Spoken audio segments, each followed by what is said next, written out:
আসসালামু আলাইকুম। আপনারা কেমন আছেন? আলহামদুলিল্লাহ আমিও ভালো আছি।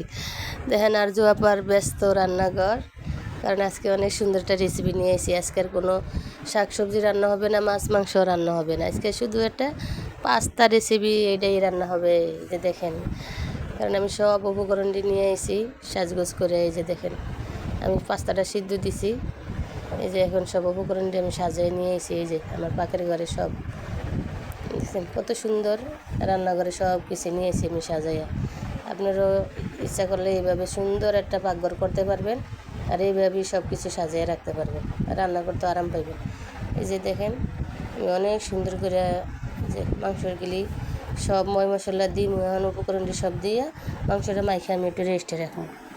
দেখেন আরজু আপার শুধু ব্যস্ত রান্নাঘর না, আরজু আপা ব্যবসা বাণিজ্য, সংসার, সন্তান সব কিছু নিয়েই আরজু আপার ব্যস্ত।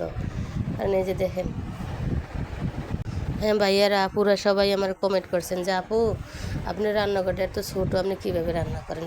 হ্যাঁ ভাইয়া, আমার আপুরা আমার অভ্যেস হয়ে গেছে রান্না করতে করতে। কে আমি ছোটো রান্না করি, রুমটা আমার ছোটো, রান্নাঘর ছোটো হলে কিছু হবে না, কারণ আমার রুমটাও ছোটো। এই জন্য আমি ছোটোই একটা পাকঘর নিজের ইচ্ছা মতো নিজে বানাই লুছি। আর নিজের ইচ্ছা মতো তো ঢাকা শহর ভাই বানানো যায় না, পুরো সবারই বোঝেন, কারণ আমার তো ঢাকা শহর নিজস্ব বাড়ি নাই যে আমি যেমনি সেমনি একটা পাকঘর বানাইলাম। আমি তো ভাড়া বাড়িতে থাকি, এই জন্য আমি নিজে ছোটো একটা রান্নাঘর বানাই লইছি নিজের রুমটার ভিতরেই। কারণ রান্না করতে গেলে অনেক গরম লাগে, এই জন্য আমি রান্নাটা একটু তাড়াতাড়ি করি। আপনারা হয়তো দেখতে পারেন যে আমার রান্নাটা খুব তাড়াতাড়ি হয়, তাড়াতাড়ি সব কিছুই করি। আমি রান্নাঘরে রান্নাটাই করলে, এখন তো যেই গরম পড়ে রান্না বুঝি বসাই, তাইলে আমার ছোটো মেয়েটাও ঘরে থাকতে পারে না, অনেক গরম লাগে। আপনারা সবাই আমার জন্য দোয়া করবেন, আমি এটা বড় পাকঘর নিয়ে একটু থাকতে পারি। আচ্ছা যাক, যেই কথা আর সেই কাজ। এই যে দেখেন আমার পাস্তাটা অনেক সুন্দর করে হয়ে যাইতেছে। এই কথা বলতে বলতে আমার পাস্তা হয়ে গেছে। এই দেখছেন কত সুন্দর দুধটা ডাইলে দিছি আমি, ডাইলে দিছি। এই যে এখন লাড়াচাড়া করলেই পাস্তাটা আমার সব মুন্ডু সব রেডি হয়ে যাব। হ্যাঁ পুরা দেখেন, একদিন আমার অনেক সুন্দর একটা রান্নাঘর হবে, অনেক বড় রান্নাঘর হবে। আপনারা সবাই আমার পাশে থেকেন, আমার সাপোর্ট করেন, দেখেন আমারও সুন্দর একটা রান্নাঘর হবে।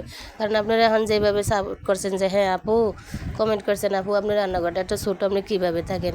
আপনারাই একদিন বলবেন হ্যাঁ আরজু আপু আপনার এই রান্নাঘরটা এইভাবে করেন, এইভাবে করেন, দেখেন ইনশাআল্লাহ আমার রান্নাঘর এইভাবেই হয়ে যাইব। আপনারা সবাই আমার জন্য দোয়া করেন, আমার পাশে থাকেন।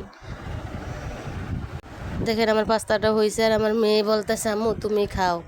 এই যে আমার মেয়ে আমার বাইরে দিছে খাইতে বললে, এই যে আমি খাইতে আসি। আমার মেয়েরও আমি খাওয়াই দিছি, আম্মু তুমি নাও। আমার মেয়ে অনেক লক্ষ্মী মেয়েটা, আমার মেয়েটা আমার ক্যামেরাম্যান, দেখেন কি সুন্দর ক্যামেরা ধরছে।